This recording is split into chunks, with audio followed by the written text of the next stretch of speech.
son compagnon qui, face au danger, ont eu une certaine réaction.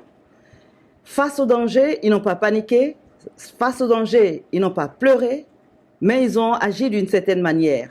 C'est ce que nous allons voir tout à l'heure dans la prochaine séance. Que le Seigneur vous bénisse. À tout à l'heure.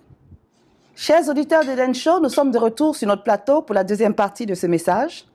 Nous allons voir comment l'Éternel a délivré Daniel et ses compagnons de la mort. Le chrétien, effectivement, chaque jour, fait face à la mort, fait face aux problèmes, fait face aux difficultés. Nous voulons voir comment, lorsqu'on a le dos au mur, lorsqu'on est face à la mort, lorsqu'on est face à des problèmes qui nous dépassent, comment réagir par rapport à la réaction de Daniel et ses compagnons. Prenons nos Bibles dans le livre de Daniel. Daniel, chapitre 2, au verset 12. Là-dessus, le roi se mit en colère et s'irrita violemment. Il ordonna qu'on fasse périr tous les sages de Babylone. La sentence fut publiée, les sages étaient mis à mort et l'on cherchait Daniel et ses compagnons pour les faire périr. De quoi s'agit-il? Il s'agit ici d'un rêve que le roi a eu et il cherchait à faire périr tous les sages parce qu'ils n'ont pas été capables de lui dire le songe et aussi de lui donner l'interprétation. Et dans ce groupe de personnes qui devaient mourir, on a mis Daniel et ses compagnons qui étaient innocents dans le même groupe et on devait les faire mourir parce qu'ils étaient considérés comme faisant partie des sages de la nation. Alors, face au danger, comment est-ce que Daniel et ses amis ont réagi? La Bible dit que Daniel avait la sagesse, parce qu'après avoir jeûné et prié, avec sagesse, il allait voir le roi. Et il a demandé au roi que le roi lui donne un peu de temps, parce qu'il allait prier et voir, et que son Dieu allait lui révéler ce qui était caché. La Bible dit ensuite, au verset 17, « Ensuite Daniel alla dans sa maison, et il instruisit de cette affaire Anania, Mishaël et Azaria, ses compagnons, les engageant à implorer la miséricorde du Dieu des cieux, afin qu'on ne fît pas périr Daniel et ses compagnons avec le reste des sages de Babylone. Il alla voir ses compagnons, les engagea à implorer la miséricorde du Dieu des cieux, afin qu'on ne fît pas périr Daniel et ses compagnons avec le reste des sages de Babylone. Alors, Daniel avec son calme, dans le calme, je précise dans le calme, il n'a pas paniqué, il n'a pas gesticulé, il n'a pas pleuré, il n'a pas été inquiet, il n'a pas perdu le moral, il n'était pas déprimé, mais il a agi immédiatement avec sagesse. Il allait voir le roi, il a demandé au roi de lui donner du temps, et avec foi, il allait voir ses amis. Il a dit, mes amis, sûrement, j'imagine un peu ce qu'il a pu dire à ses amis, nous sommes en danger, il faut qu'on puisse se réveiller et faire quelque chose. Sûrement, la solution qui nous reste, c'est de prier avec foi. Prier avec foi et croire que le Seigneur pourra nous délivrer. Oui, la délivrance vient de l'Éternel. Quelle que soit la situation que tu traverses, sache que personne d'autre ne peut te délivrer si ce n'est pas l'Éternel. Même quand tu connais des personnes qui peuvent t'aider, si Dieu ne touche pas leur cœur, cela ne changera rien. C'est Dieu qui fait tout, c'est l'Éternel qui combat pour nous, c'est l'Éternel qui nous protège. Face au danger, Daniel et ses compagnons ne sont pas allés voir une connaissance pour qu'il intervienne. Daniel et son compagnon n'ont pas voulu prendre la fuite, mais ils ont fait face au problème et ils ont fait ce qu'un enfant de Dieu doit faire. Ils se sont mis à genoux et ils ont commencé à prier, peut-être en pleurant aussi, pourquoi pas, parce qu'ils étaient touchés. Parce que si le Seigneur ne faisait rien, ils devaient tous mourir, ils devaient périr. Et c'était pas de la blague, c'était sérieux, c'était un décret du roi. Et quand le roi parle, personne d'autre ne peut aller contre. Personne d'autre ne peut aller arrêter cela. Donc, il fallait donc que Daniel et ses compagnons aussi meurent. C'était injuste, c'était pas juste, mais le roi en avait décidé ainsi et il n'y avait personne d'autre, si ce n'est l'Éternel, pour les délivrer. Quelle est la situation que tu traverses? Quelle est la situation que tu vis? Quelle est la situation qui te semble impossible? Je voudrais te dire ce soir que l'Éternel est capable de te délivrer. Si tu lui confies toute chose, si tu lui confies ta situation, si tu lui confies la situation impossible qui te dépasse. À Eden Show, nous mettons le doigt sur le problème qui ne va pas et nous nous amenons vers le Seigneur pour que vous puissiez réaliser que vous avez un Dieu qui est vivant et qu'il peut faire de grandes choses. Ce qu'il a fait pour Daniel, il peut le faire aussi pour vous. Il est vivant, il est puissant, il est réel. Aucun autre Dieu ne pouvait le faire si ce n'est l'Éternel, c'est-à-dire révéler le songe du roi et interpréter, donner l'interprétation du songe. C'était impossible. Quelque chose d'impossible. La Bible dit quoi?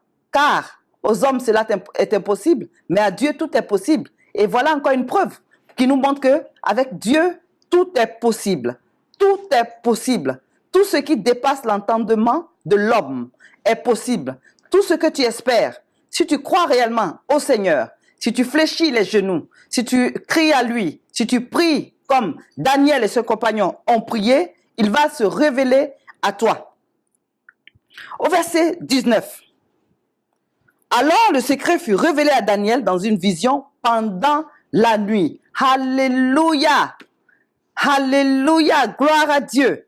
Alors le secret fut révélé à Daniel dans une vision pendant la nuit. Chose impossible.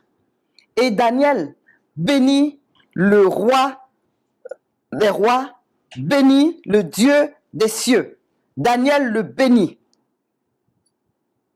Il était dépassé parce qu'il a pris un risque en allant voir le roi pour lui dire « Donne-moi du temps et je vais t'interpréter, te donner l'interprétation de ton songe. » C'était un grand risque, mais c'était avec foi. Daniel était un homme de foi. Il savait à qui il avait cru. Depuis sa naissance, il a grandi dans le judaïsme. Il a grandi dans la foi. Il a grandi. Il a entendu ce que ses pères lui ont raconté. Tout ce que tu entends fait grandir ta foi, mon frère, ma sœur qui m'écoute.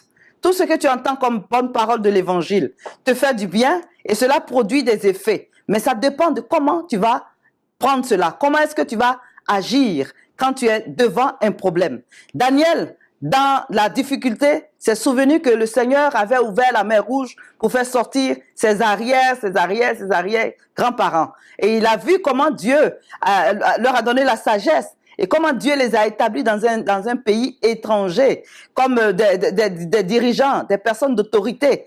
Daniel n'était pas n'importe qui, c'était un prince. Il sortait d'une race royale, lui et ses compagnons. Ils ont été choisis. Si vous lisez le début de Daniel, vous verrez comment est-ce qu'ils ont été choisis. Le critère qu'il fallait, il fallait qu'ils soient d'une race royale. Et ils étaient instruits, ils étaient beaux, comme dit la Bible. Donc, ils étaient différents. Alléluia. Toi aussi, à cause du sang de l'agneau, tu es différent. Mais comment est-ce que tu réagis quand tu as un problème? Daniel n'a pas paniqué, mais il allait devant le Seigneur. Il allait devant le Tout-Puissant. Il a prié. Et comme Dieu est puissant et comme Dieu répond, la Bible dit que la nuit, le Seigneur est venu lui révéler la vision. Dans une vision, pendant la nuit. Pendant la nuit, Dieu lui a révélé ce que le roi a vu.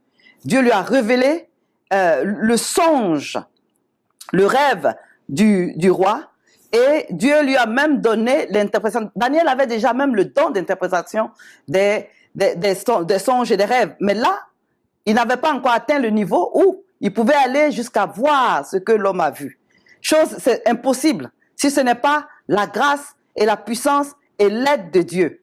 Alléluia. Ce que tu traverses, Dieu sait. Ce que tu vis, Dieu sait.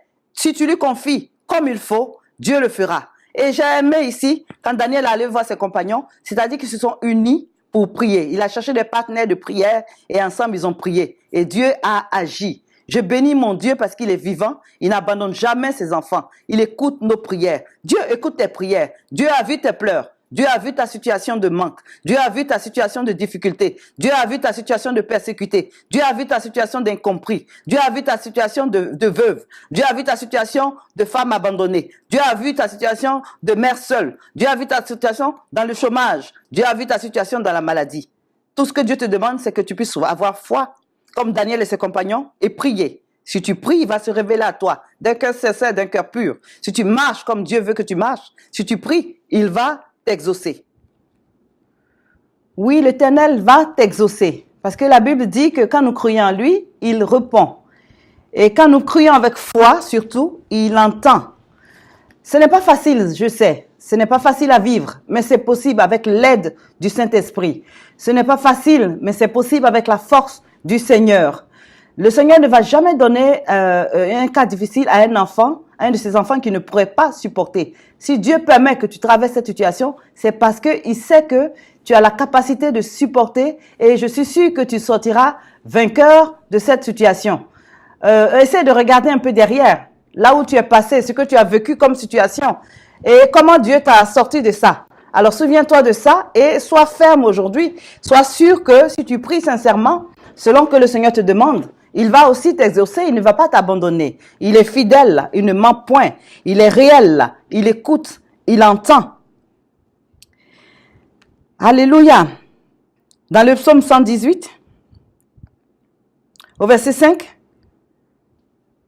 la Bible dit ceci, « Du sein de la détresse, j'ai invoqué l'Éternel, l'Éternel m'a exaucé, m'a mis au large, il m'a protégé, comme il a fait avec Daniel et ses compagnons. » Alléluia. Le Dieu que nous prions est un Dieu qui bénit ses enfants quand ils viennent vers lui. Voyez, dans la crainte, devant la mort, devant la difficulté, Daniel n'a pas eu peur. Il est allé prier, lui et son compagnon ont prié avec ferveur, avec foi, avec détermination, parce que leur vie était en danger. Et Dieu non seulement répond, mais Dieu bénit Daniel et ses compagnons au travers de ce don que Dieu lui accorde pendant la nuit, c'est-à-dire de pouvoir dire le songe et en plus de pouvoir interpréter.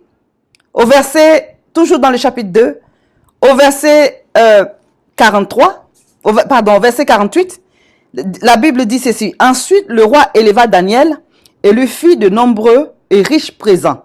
Il lui donna le commandement de toute la province de Babylone et l'établit chef suprême de tous les sages de Babylone.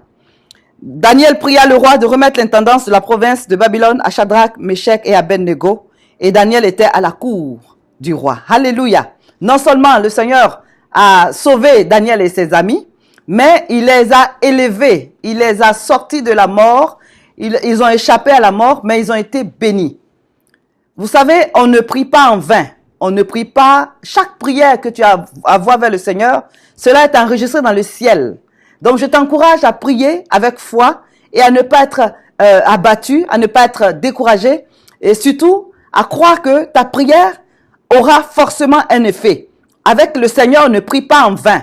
Il y a toujours des conséquences positives, il y a toujours des conséquences favorables, il y a toujours des conséquences par rapport à ta prière, il y a toujours de bonnes réponses, il y a toujours une élévation, il y a toujours une bénédiction. C'est même à notre avantage de développer des moments de prière avec notre Père. Parce que nous avons été créés pour l'adorer et pour passer du temps avec lui. Donc à chaque fois que nous allons passer du temps, le Seigneur nous épargne beaucoup de choses. Il nous épargne la mort, les maladies. Il nous épargne les problèmes et il résout nos problèmes. Donc, il est prêt à nous sauver. Il est prêt à nous faire du bien. La décision nous appartient de lui appartenir, de marcher dans la droiture, dans l'obéissance, dans la sanctification et surtout, si on ne connaît pas, de l'accepter comme Seigneur et Sauveur et tous les jours de passer du temps avec lui dans la prière, dans la méditation, dans la louange, à tout moment, parce que il y a une bénédiction. Il y a une bénédiction, il y a le salut, il y a la protection et il y a d'abondantes bénédictions avec le Seigneur. On ne prie pas le Seigneur en vain. Alors, c'était le message que Eden Show avait pour vous ce soir. Que le Seigneur soit votre bannière, que le Seigneur soit votre Jéhovah Jireh, qu'il soit votre protecteur, qu'il soit votre Jéhovah Rapha et qu'il vous fasse du bien à vous et à votre famille. C'était un plaisir pour nous de vous avoir comme d'habitude. Merci pour votre fidélité et nous nous retrouvons très très bientôt dans d'autres émissions. Ici, en ligne, vous avez votre servante, la révérende Rose Conan. Que le Seigneur vous bénisse et c'est un plaisir pour moi de vous entretenir avec la parole de Dieu. Que Dieu soit béni. Amen.